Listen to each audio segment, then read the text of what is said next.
Kakarot. Raditz? Are you done training, brother? It's time to go fishing. Be right there. Just gotta go say bye to Ma first. Kakarot ran into the tiny farmhouse. It felt extra small as of late, especially with Raditz around. Nothing like when he was a boy and could go hours without seeing another soul. It was so good to have the place feel this alive. Kakarot found his beloved mother in their rustic kitchen. Sometimes it was as if she never left, but he had no objections to that, as long as she kept whipping up delicious meals and baking amazing treats. Hey Ma, we're heading out. You boys have a nice time, and don't forget to take this now. Martha handed Kakarot a gigantic picnic basket to take with them to the boat. They'd be lucky if it didn't sink the thing. Kakarot smiled as he hefted the basket over his shoulder. He shouted a cheerful goodbye to his mother as he rushed out the front door and down to meet his favorite fishing partners. Come on, Clark. Fish bite early. Ha, it's Kakarot now. The farm boy caught up with the pickup truck, hopping in the back with his older brother as Jonathan Kent drove them to the large pond that served as a poorly kept secret fishing hole, deep in the back country outside of Smallville.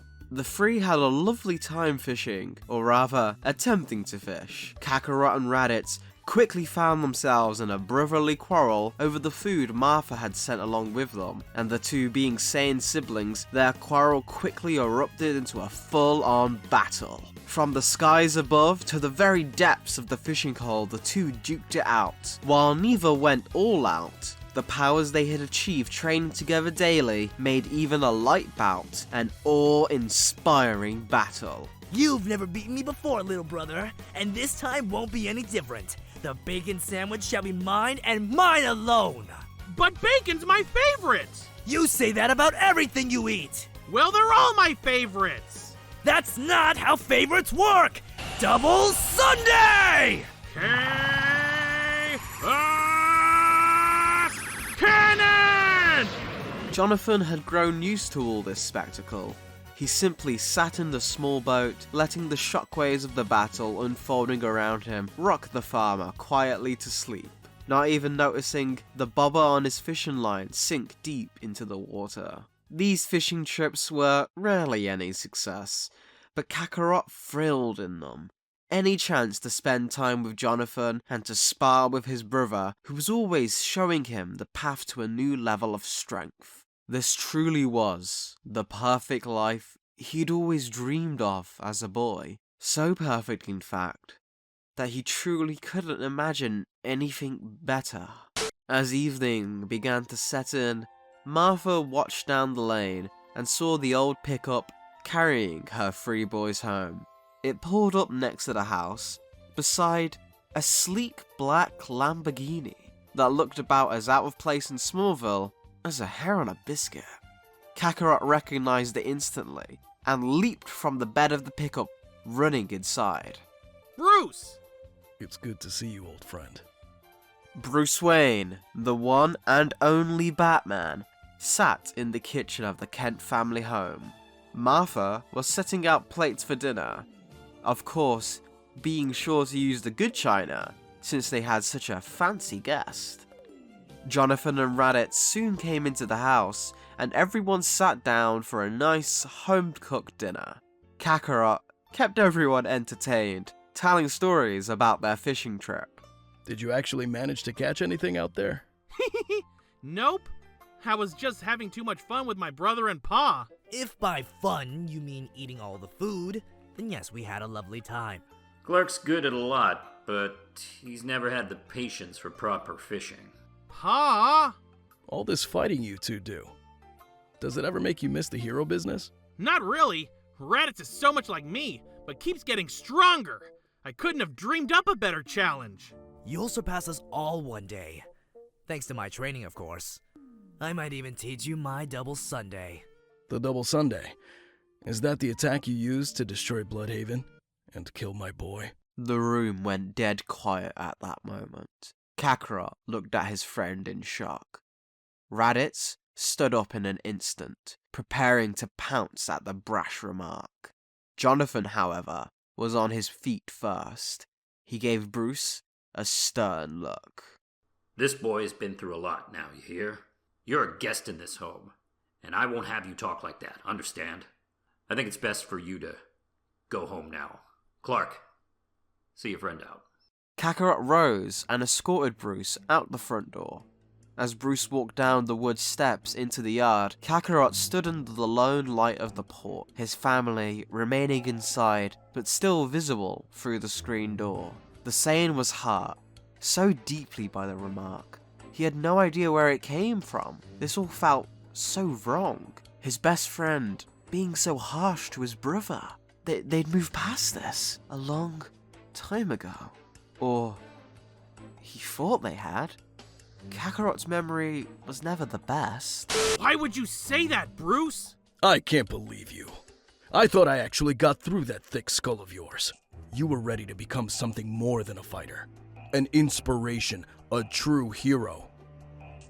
But look at where you are. Bruce, it's family. This kind of chance. We never had it before.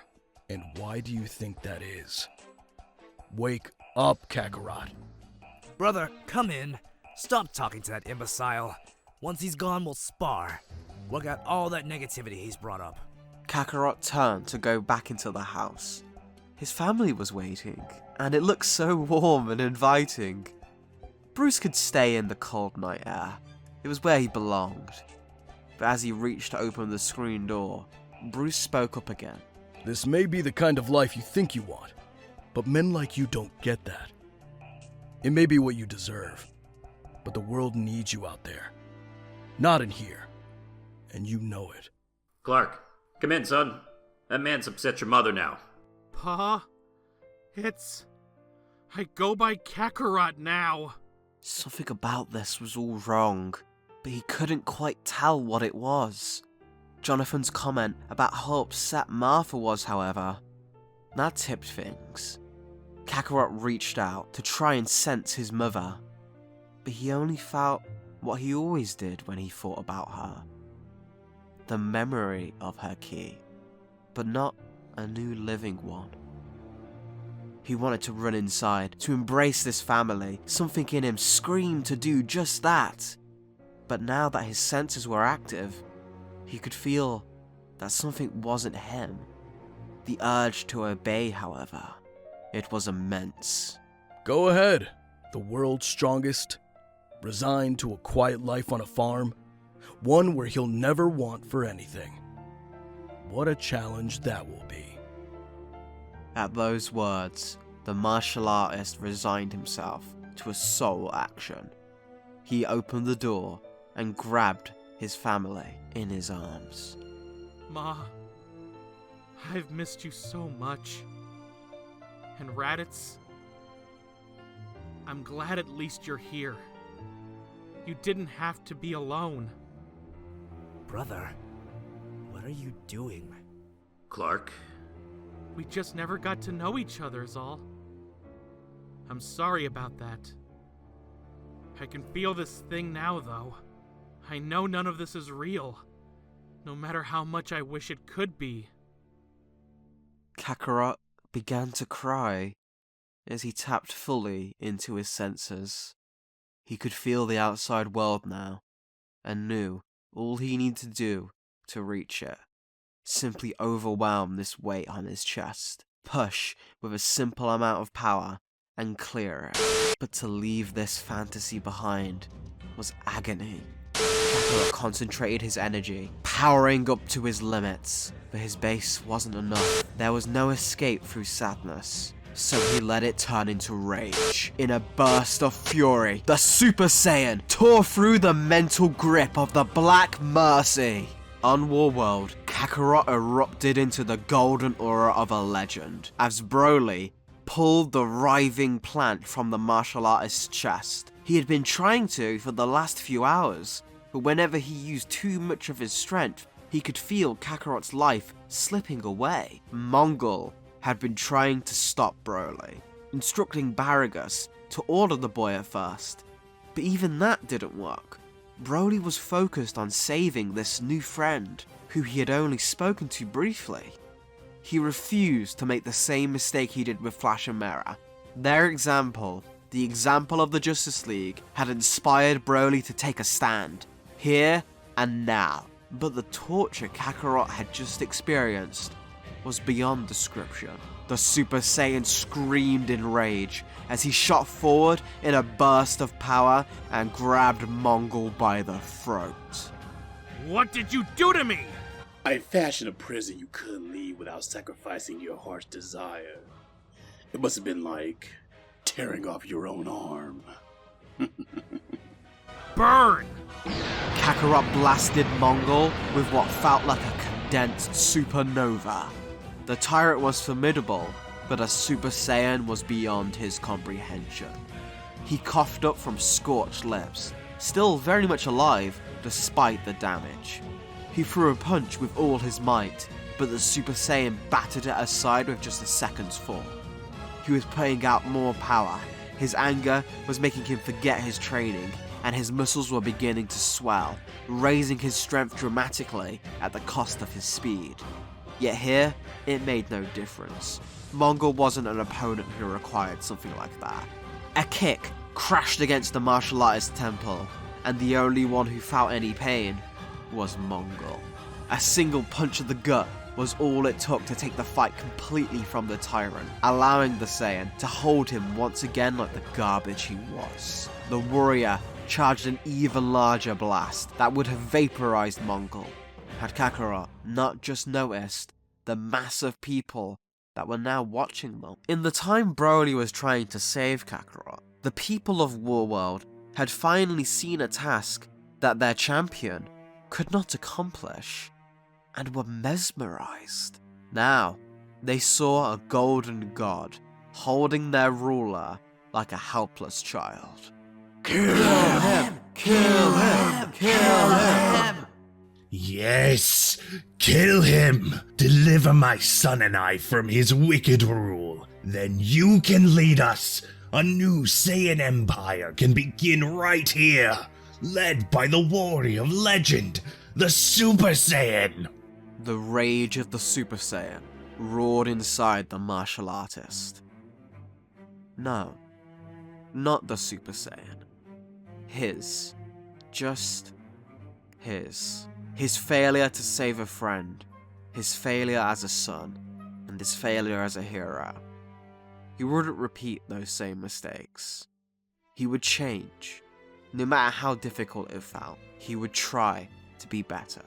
For Bruce. No! I'm not here to kill or rule anyone! No one is! My name is Kakarot Kent. I am the Super Saiyan! And I decide what that means! You are all fighters! You don't live to fight for what someone else tells you to! You make that choice on your own! You gotta improve on your own!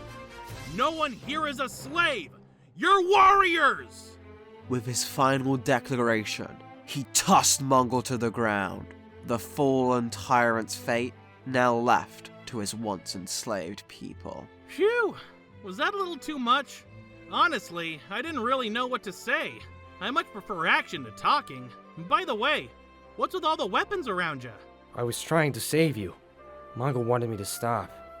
I do not think his weapons worked. The pair shared a laugh, finally having some small relief, only for Kakarot to realize that the strange creature that was controlling him had now taken to Mongol. He thought of removing it, but realized Mongol could never free himself from the creature's poison dream. Broly searched for his father, unable to find him in the chaos. At first, Kakarot was confused as to why Broly seemed so desperate, but Broly explained some of their history to him, as it had been with Flash and Moreira. Kakarot, however, was a little more simple in his mindset, and decided that he sounds like he should have trained and got out. The two were different in their views of family, but after the ordeal he went through, the martial artist did understand how it could feel to want something better from a relative than they were in reality. Back home on Earth, Luthor found subject GO011152 22-134-77 stooped over a table, intently staring into a microscope. So this is where you've been. You realize you were supposed to be in the training room 10 minutes ago. I completed the drills you set. Look, it's the cross-section of a grasshopper's nerve ganglia. I'm well aware. I went through a dissecting phase at your age. No, there's a reason. Look, turn up the magnification. That small green anomaly along the edge of the nerve? A virus? Exactly. I've been running through some tests, and I think I can use this to make a cure, and maybe stop it, in case it affects the species. And where exactly did you find this poor victim? Well, I might have went to his farm. But it's okay. I made sure no one saw me. I was just curious. You went behind my back, against my express instructions, to pursue a pet science project? It seems my lessons are paying off. Nice work. Just remember one thing. That power, the possibility of fixing mistakes found in the world through science, that's control. Your mind can let you bend and change the balance of nature to how you see fit. That's your real weapon. That's what makes you a threat. Just make sure you're smart enough to know who to use it against. Don't disobey me again. Back on Warworld, the Saiyans continued to travel across the arena, finding massive battles erupting from the slaves freeing themselves. Kakarot and Broly jumped in, helping where they could, unwittingly turning what would have been a short-lived riot into a true rebel movement, their numbers growing by the hour as the two travelled across the expanse of Warworld. Kakarot even took the time to teach some street urchins how to defend themselves along the way. Broly copying the hero's displays of punches and kicks just as eagerly as the small children. Their journey to find Paragus was beginning to be a lost cause, and eventually, Broly asked Kakarot what he wanted to do here on Warworld. Kakarot explained to Broly that he'd been searching for a way home, and Broly quickly responded that Mongol had a hangar full of ships that he had either bought or stolen over the years. Running past the erupting chaos of a revolution, the two Saiyans eventually managed to arrive in the hangar bay, only to find Paragus piloting an old Saiyan pod, preparing to flee. Seeing the pair, Paragus instinctively activated Broly's restraints, causing the Saiyan to drop to his knees instantly.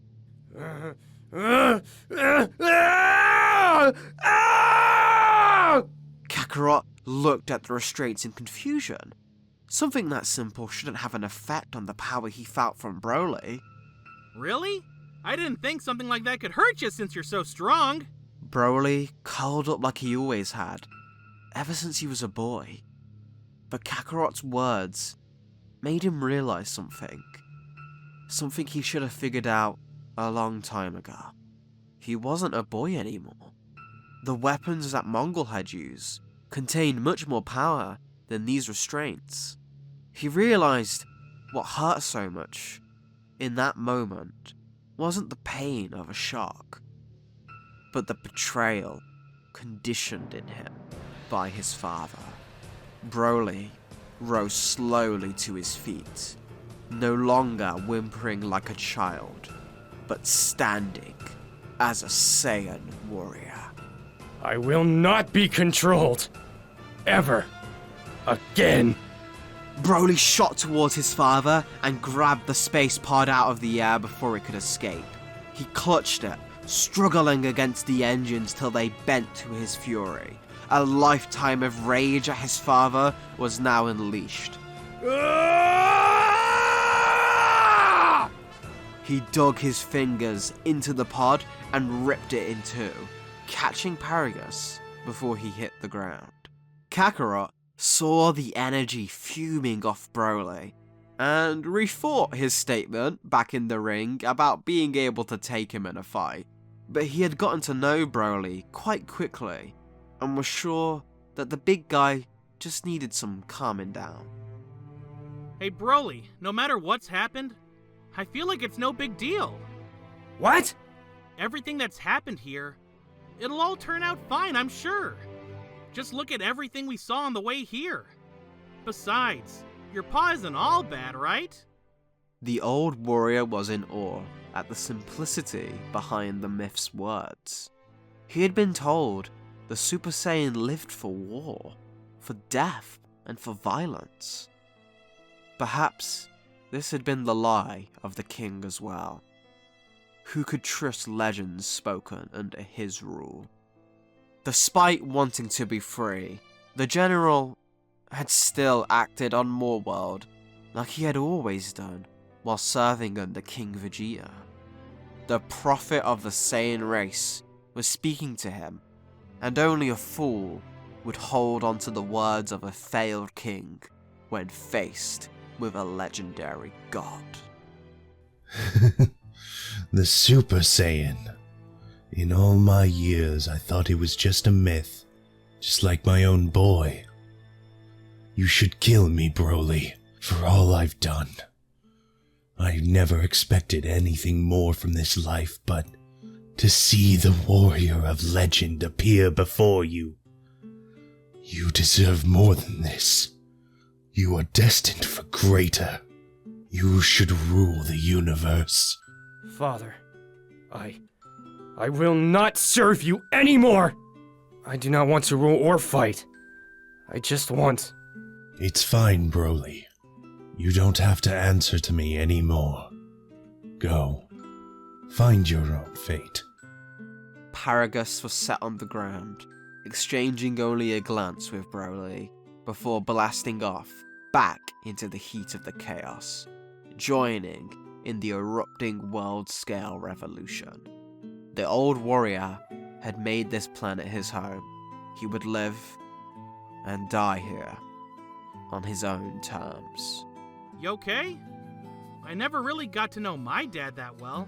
We could try and go back for him. No, I've said enough. We gotta improve on our own, right? Right. And that's why I gotta say goodbye now, too. Broly looked stunned, as Kakarot stood beside another ship, each Saiyan now having their own transport. A friend once told me I wasn't doing enough to help people. I was always focused on fighting, and he was right. But I always thought I'd have to change to be more like him. I realize now that I don't. I don't have to help people like my friends do. I can just be me. A lot of people don't know much about their ki or making their own choices. I think I can help them. So I can't go back home. The Saiyans caused a lot of pain, and if I really am the Super Saiyan, it's gotta be my job to fix some of it. But I wish to learn from you too. I do not think anyone else could help. You met Flash, right? Broly was surprised at the statement, but now things began to click in place. This Kakarot must be from the same place as his other friends, the one Flash sent to bring him back. You are their friend too? Yup, and I bet you're wiser than you think. You stood up to Mongol and your dad all on your own. So for now, we'll go our own way, and you can tell everyone on Earth that I'm alright. I think I could do that. If you want me to. If you want to. Friends help each other out, not because of orders. That sounds nice. We are friends then. Friends who will meet again? You betcha! The doors of their respective ships closed, and thanks to the friendly voice-controlled autopilots, the Saiyans were able to actually take off at all. Waving goodbye, the two blasted off, one destined for Earth, and one headed to try and change the galaxy. Where would you like to go first, Master? How about the most exciting planet you can think of? Setting course. Ha! That worked! Alright, here I come!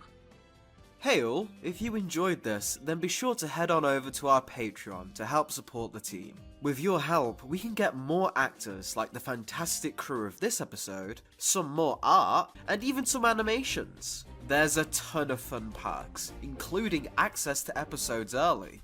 So thank you all for the support, and as always, take it easy folks.